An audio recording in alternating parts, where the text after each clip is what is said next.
Well, the fascination is the central character, Thomas Cromwell. The story of Henry VIII's reign has been told many, many times in drama, on film, in novels. But the most interesting man has been left out of it until now.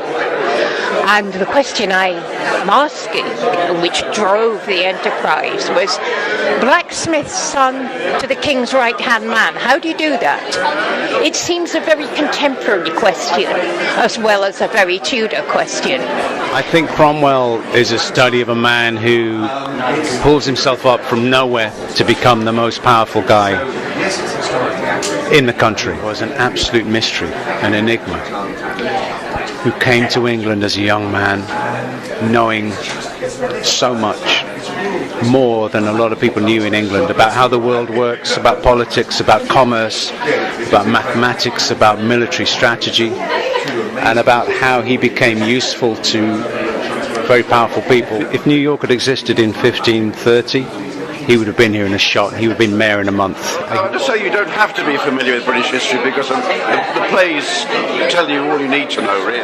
Which when people see, particularly if you see it all in one day, it's a huge journey. What little I knew of Anne, and a lot of information was destroyed.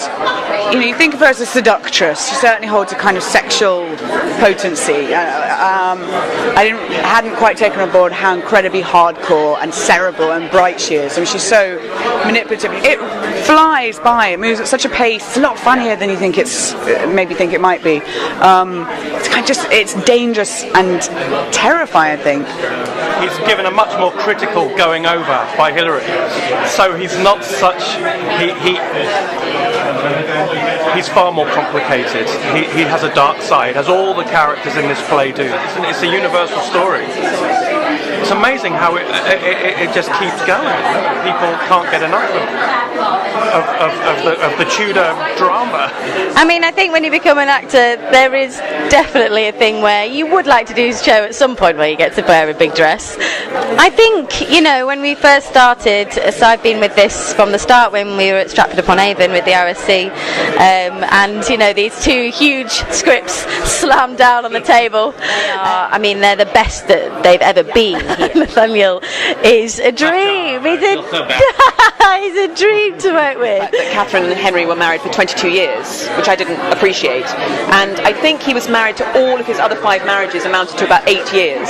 So she was the keeper. She had 6 pregnancies. 1 child survived who was Mary. She had 1 boy who survived for 52 days. He was called the 52-day prince. So I hope they kind of are excited by seeing these iconic figures who are very human, all rushing around trying to make sense of everything. And so I hope it gives them a kind of fresh feeling about the Tudor era. This is a very different King Henry, and that is a joy. This is not anything we'd seen before. And it's not down to me, actually. It's down to Hilary, it's down to the rest of the company, it's down to Jeremy Herrin, the director, mostly. But it's Hilary's version of Thomas Cromwell and Cromwell's version of Henry. I jumped out of a cab on 30th Street, and people were recognising me from the posters already. Okay, yay, we're here! And bringing a show to Broadway. I'm in my 40s now, but has been a constant goal throughout my career. Something about how Cromwell as a character and our portrayal of him connects to contemporary culture. He occupies a morally grey area that seems to speak to our times very specifically.